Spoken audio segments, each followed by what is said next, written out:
paz de Cristo Jesus para você, meu querido amigo, meu querido irmão, irmã. Que você que ainda não é irmão em Cristo, você que ainda não recebeu Jesus, que essa seja a oportunidade de você receber Jesus no seu coração. E você também que ainda de repente não é inscrito no nosso canal, possa vir se inscrever para ajudar a divulgação do nosso canal, acionar o sininho para receber novas notificações quando os vídeos saírem e também acionar, compartilhar também os nossos vídeos com outras pessoas, divulgando assim o nosso canal, o nosso trabalho, que temos como objetivo compartilhar um pouco daquilo que Deus tem falado comigo e com as pessoas que têm andado comigo. Eu gostaria de orar com você nesse momento. Pai, mais uma vez, na Tua presença, pedimos a Tua direção, o Teu consolo, o Teu conforto, a Tua sabedoria, o Teu entendimento. Ajuda-nos mais uma vez nesse momento, em nome de Jesus, para fazer a devida aplicação da Tua palavra. Amém. Hoje nós vamos ler o livro de Gênesis, capítulo 21, do versículo 12 ao versículo 20, na versão revista e atualizada. Diz-nos assim a palavra de Deus.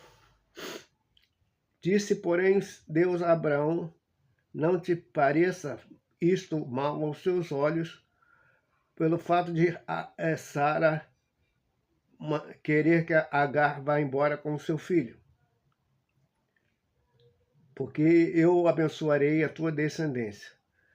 E também este filho da serva, farei dele uma grande nação por ser teu descendente. Levantou-se, pois, Abraão, na madrugada seguinte, tomou o pão e odres com água, pô-los nas costas de Agar, deu-lhes ao menino e os despediu. Ela saiu andando errante pelo deserto de Berseba. Tendo-se acabado a água do odre, colocou ela o menino debaixo de um arbusto e, afastando-se, foi sentar-se defronte à distância de um tiro de arco, porque dizia assim, não verei a morrer o menino. E, sentando-se em frente dele, levantou a voz e chorou. Deus, porém, ouviu a voz do menino e o anjo de Deus chamou do céu a Agar e lhe disse, que tens, Agar? Não temas, porque Deus ouviu a voz do menino de onde ele está. Ergue-te, levanta-te, o rapaz, segura-o pela mão, porque eu farei dele uma grande nação. Abrindo-lhe Deus os olhos, viu ela um poço de água e indo, encheu o odre de água e deu ao menino e ele bebeu. Deus estava com o rapaz, que cresceu, habitou no deserto e se tornou flecheiro.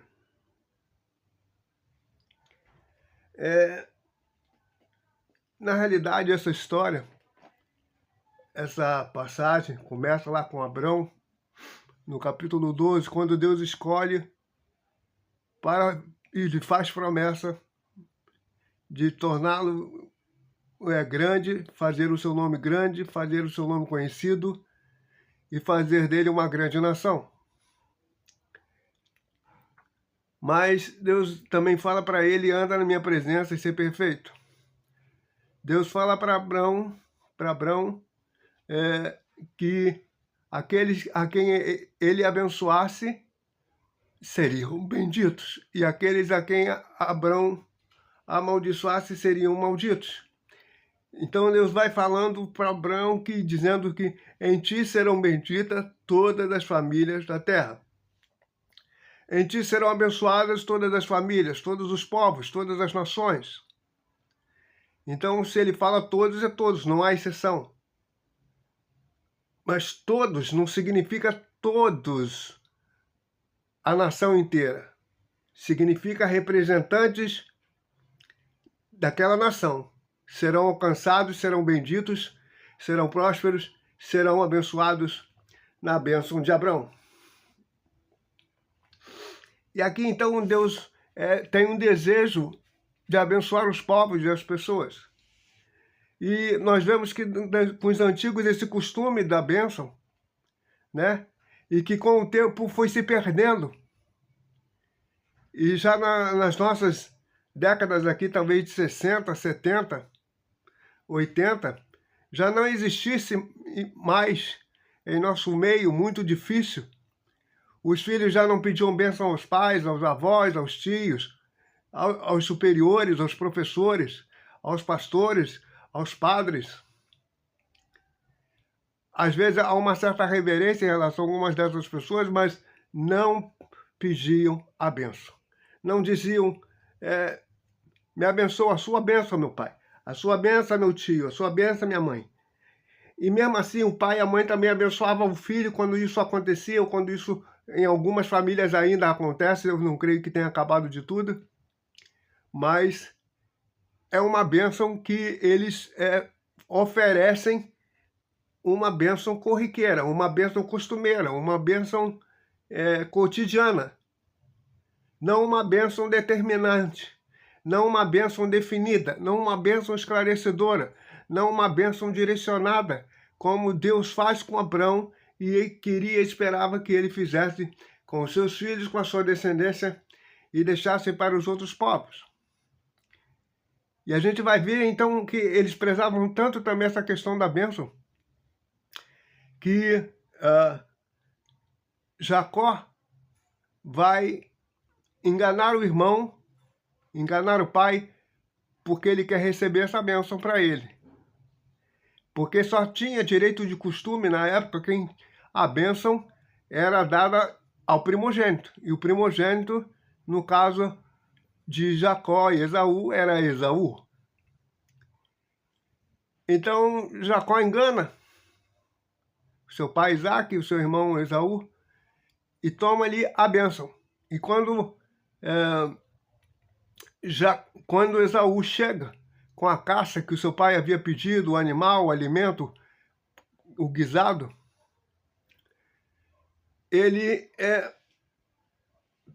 Isaac se assusta, porque ele já tinha ministrado a bênção, por causa do engano de Jacó.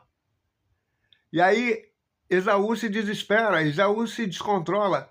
Esaú diz ao pai, pai, o Senhor só tem uma bênção. O Senhor só tem uma palavra de prosperidade. O Senhor só tem uma palavra de direção. Mas não é que ele só tinha uma. É que normalmente quando eles abençoavam os primogênitos, eles entregavam, eles desejavam, eles profetizavam sobre aquela criança, sobre aquele jovem, sobre aquele adulto, sobre aquele adolescente, uma palavra, e aquilo se tornava uma realidade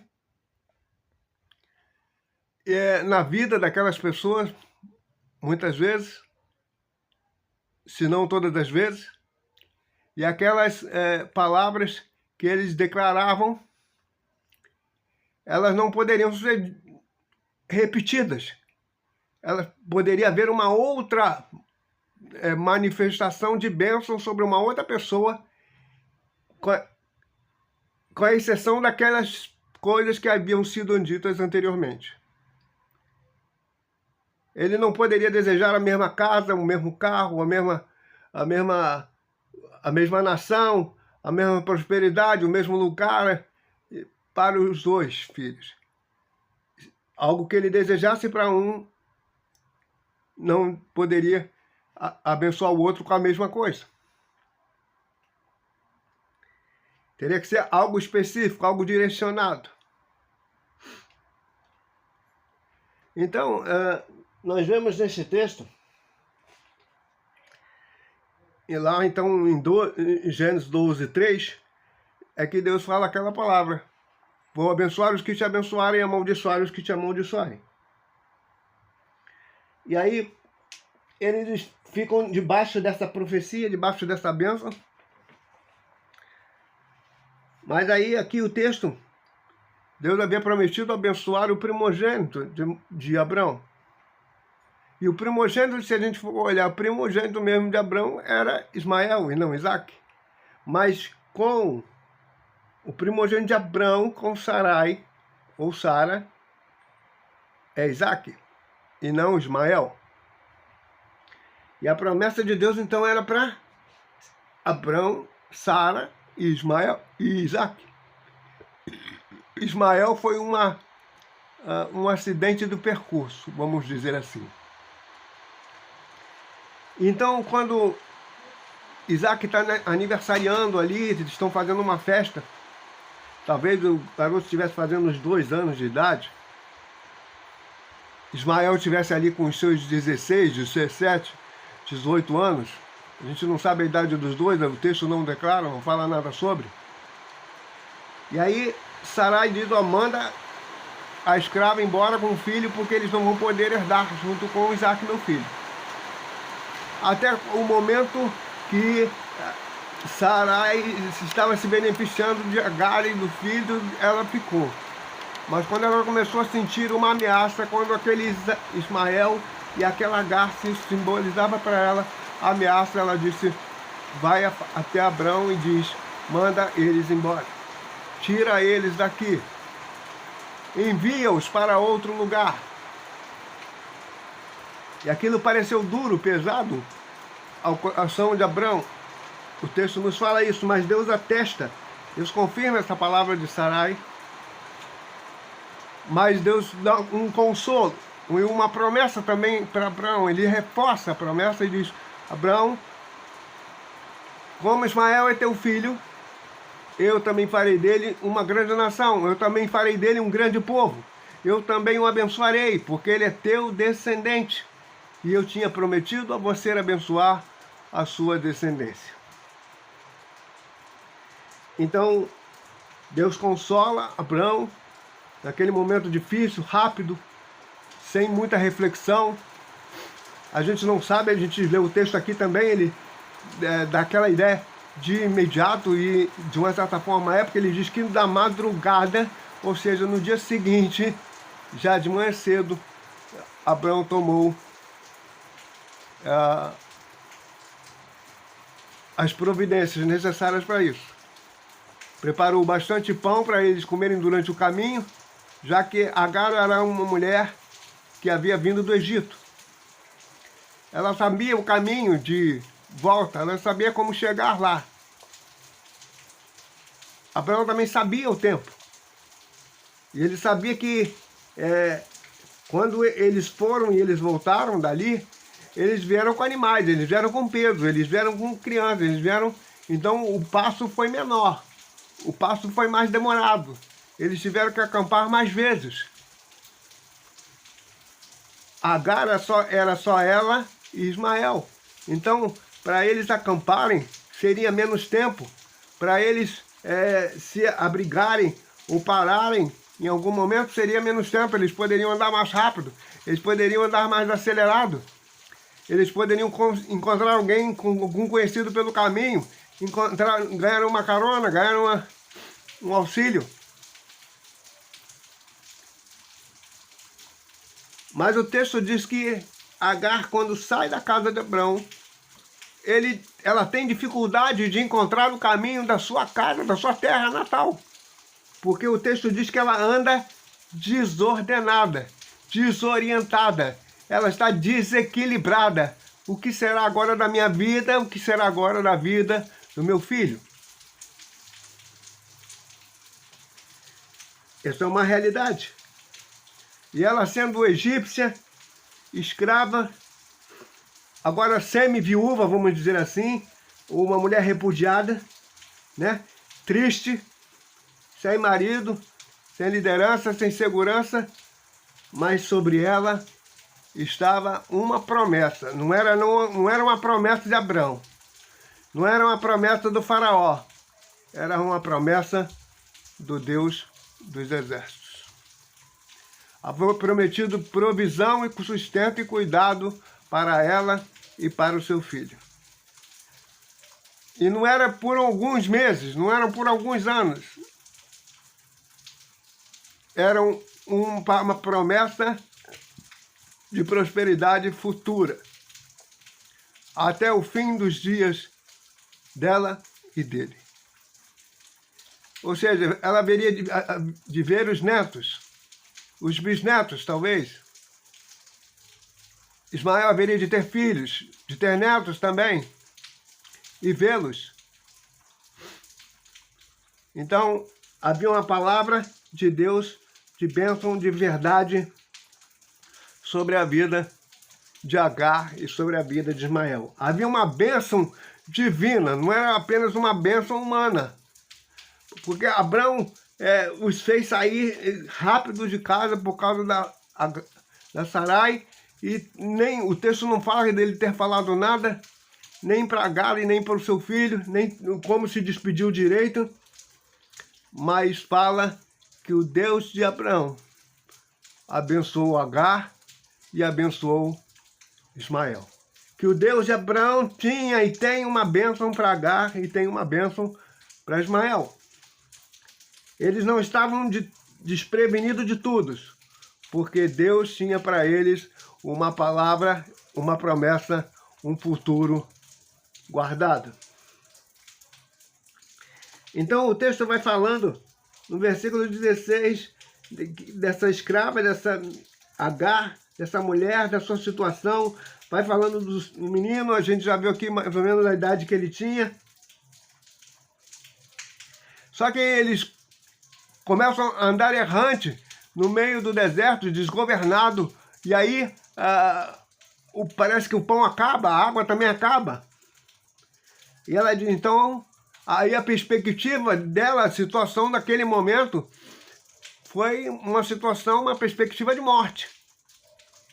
Acabou tudo. Não tem mais jeito. Eu não estou encontrando o caminho, eu não estou encontrando a direção, eu não sei como é que a gente vai sair daqui, eu não sei para onde que a gente vai direito. E só nos resta morrer. E eu não quero ver o meu filho morrer. E aí colocou o garoto distante num arbusto. Entendemos que o deserto ali não era aquele deserto extremo. Havia lugares sem plantas, sem animais, muita areia, mas haviam arbustos. Haviam árvores, haviam relvas. Nós estamos falando também de 4.000 anos, 5.000 anos atrás. Então, o deserto daquela época não é o deserto que a gente vê hoje. Muitas vezes. Mas o fato é que a perspectiva deles era uma perspectiva de morte, embora eles tivessem uma palavra. Mas a realidade que eles estavam vivendo não coadunava com aquela palavra. E Agar estava desesperada, estava desanimada, estava desorientada. E ela diz, e ela chora, e o garoto chora, e os dois choram, e os dois estão desanimados, e os dois estão sem perspectiva, e os dois não conseguem enxergar. Nós vemos claro no versículo 19 que Deus faz Agar ver alguma coisa que estava diante dela e ela não enxergava.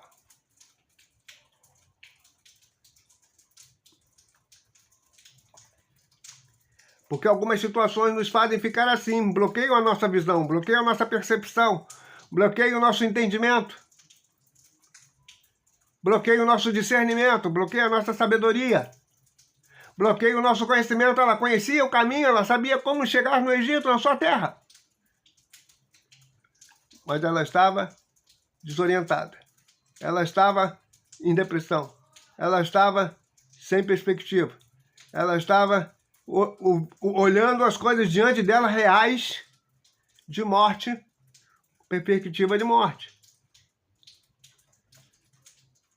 Mas sobre ela havia uma palavra do Deus eterno, do Deus vivo, sobre a vida dela e sobre a vida do menino. E aí o texto continua nos mostrando no versículo 17 que Deus vê o sofrimento dela e o sofrimento do menino. Mas Deus não apenas vê o sofrimento dela e do menino, Deus ouve o clamor dela e do menino. E Deus vai dizer que, olha, eu ouvi o clamor do menino. Talvez, não dizendo que ela não houvesse clamado, mas talvez, como o anjo estava falando com ela, ele diz, eu ouvi o clamor do menino. O menino também me clamou, e eu ouvi o clamor dele, e eu atendi, eu vim para responder, eu vim para solucionar, eu vim para te abençoar. Ou seja, já trazendo uma palavra de consolo, uma palavra de conforto, uma palavra de esperança para Agar. E aí, então, mas mesmo sem ela enxergar direito, ou tendo essa palavra de ânimo, palavra, né, de disposição, palavra de coragem, o texto diz no 18, que Deus diz para ela, Agar, levanta um menino. E para Agar levantar um menino, já que ela estava distante de um tiro de arco, eu não sei quanto isso seria a representação em metros, não pesquisei sobre, mas seria talvez uns 30 metros, 50, não sei, alguma distância razoável. Então, quando Deus diz para ela, Agar, levanta o menino, ela teve também que se levantar, ela também teve que se posicionar, ela também teve que se colocar, ela também teve que andar na direção do menino e chegar para ele lá e dizer para ele, menino, meu filho, levanta, meu filho, põe-te de pé. Menino, Ismael, Deus vai abençoar a sua vida e o seu futuro. E ela vai falando essas coisas que Deus está dizendo para ela. O Deus de Abraão, teu pai, disse que fará de você um grande povo, uma grande nação também. E aí depois que ela fala isso, que Deus fala isso para ela, sustenta o menino, suporta o menino, levanta o menino, fortifica o menino, que havia dado água inclusive para ele, né? Ali a descrição parece meio misturada, mas é claro, quando ela chegou, ela deu água para o garoto, ele bebeu, fortaleceu, recuperou as forças, provavelmente jogou água na cabeça, se refrescou também. E aí a gente volta no 19. Ou a gente vai no 19, né? E o 19 diz que Deus abriu os olhos de Agar e ela viu o poço. Depois que ela toma todas essas atitudes, aí Deus diz, aí então Deus abre os olhos dela, abre o discernimento dela, abre o entendimento, abre a disposição. A gente vai obedecendo a Deus e as coisas vão se abrindo, as portas vão se abrindo.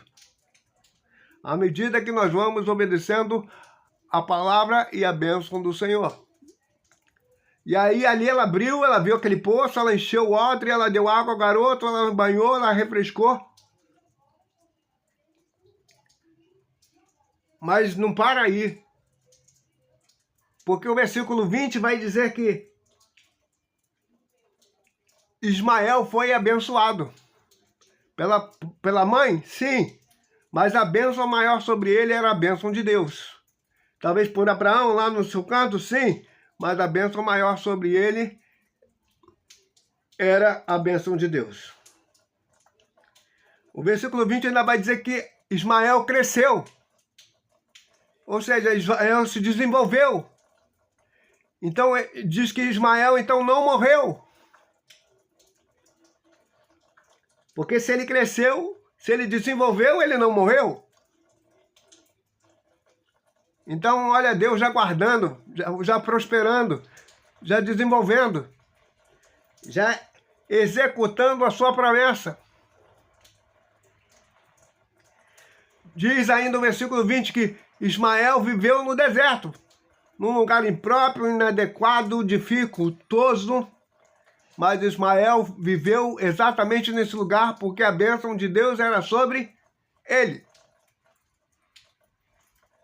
E diz que ele viveu durante muitos anos nesse lugar inóspito. E diz ainda, de uma maneira resumida, né? Ismael foi flecheiro, ou seja, foi um especialista atirador de flecha, de arco e flecha. Significa alguém muito dedicado, significa alguém muito experimentado, significa alguém abençoado, significa alguém com boa percepção visual, significa alguém com rapidez, com agilidade, com habilidades. E quando fala que ele foi flecheiro, não está falando de um qualquer flecheiro. É claro que o texto aqui não entra nessas minúcias, mas se a gente entender que isso aconteceu debaixo da bênção de Deus, e que era para ele ser um grande povo, e só nesse texto a gente não foi buscar outros para comprovar o desenvolvimento maior dessa promessa, mas nós aqui já podemos entender que a palavra de Deus estava fluindo sobre a vida desse jovem. Então, o que eu quero falar com você, mãe, pai, nessa noite, você tio, tia, avó, né? Superior, professor, pastor, padre, que possa ouvir o nosso vídeo. Abençoe as pessoas, dê palavras de prosperidade, palavras de direção, palavras amáveis, palavras de recuperação, palavras de elogios, palavras de exaltação do nome de Deus e do ânimo da pessoa. Ajude a se levantar se ela estiver caída. Ajude a ficar em pé se ela estiver enfraquecida. Dê-lhe água se ela estiver com sede. Dá pão se ela estiver com fome. Ajuda a sustentar, ajuda a manter, esclarece uma dúvida. Abraça o jovem, chega junto do jovem.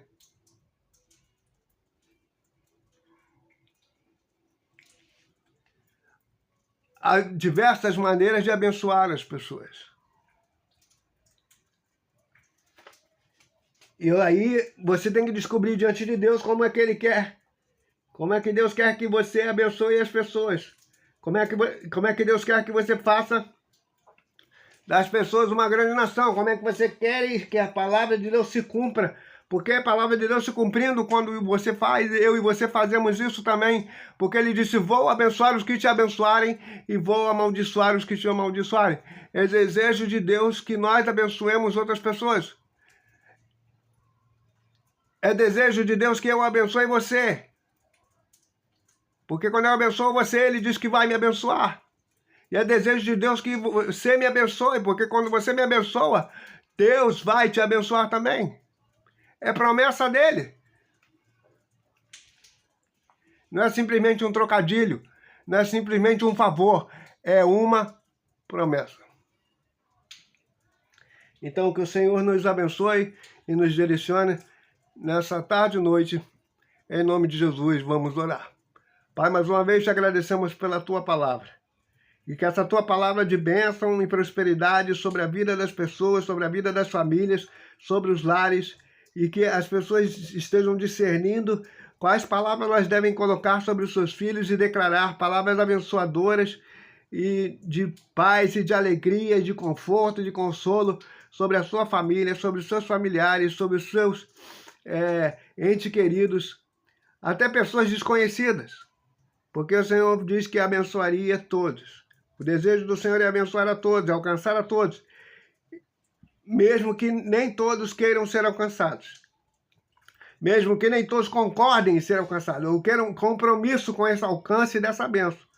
Porque ser abençoado requer também um compromisso. E por isso assim nós te oramos e te agradecemos a tua palavra mais uma vez. Em nome de Jesus. Amém.